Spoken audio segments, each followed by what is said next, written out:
Andy, we'll start with you. What is the latest here that you're hearing on Gerrit Cole? Well, Brian was on scene, so I'm excited to hear what he has to say as well. What I hear from my reporting remotely here from the Northeast is that the Yankees are, I'm sensing some cautious optimism about how this result is going to go. Now, having said that, in terms like precautionary are being thrown around, not like, oh, bleep, we're screwed. Those aren't the kinds of things I'm hearing. So those early signs are decent on Cole, but everyone I'm talking to is, of course, admitting that the ultimate story will be told by the results of that imaging on the right elbow. And, of course, any time that your ace or any pitcher goes for an MRI in his elbow, especially a durable one like Cole, who we've never had a whiff of anything like this, that is concerning in itself. But it's not as if in the early going something snapped or there's a sense of acute pain. Cole's fastball has been fine.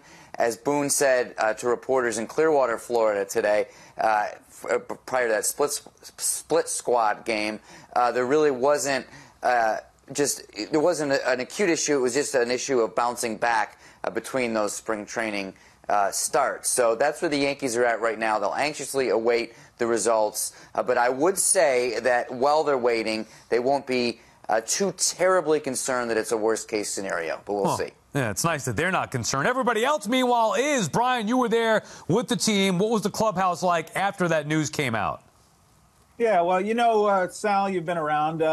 Clubhouses, especially during spring training, they're always a hive of activity. So guys are running around doing their own thing. They had 2 different games in 2 different places today. But this felt like a gut punch in a lot of ways, just because Cole's durability is really his hallmark. You go back through his 4 years as a Yankee, he had a minor hamstring issue that he tried to pitch through. But other than that, he's been pretty clean health-wise. And so I talked to Nestor Cortez at his locker, and Nestor was caught by surprise on it. He actually learned about it, seeing it on the scroll on the television. Then he got a little buzz in his back pocket and got a text alert from MLB.com. So Nestor said that he knew that Cole was dealing with something, as are most pitchers at this phase, but he didn't know how serious it was. And I think that, you know, as Andy said, the Yankees still don't know how serious it is. So the cautious optimism, hoping for a best-case scenario with Cole, because they just don't want to consider what the worst-case scenario would be.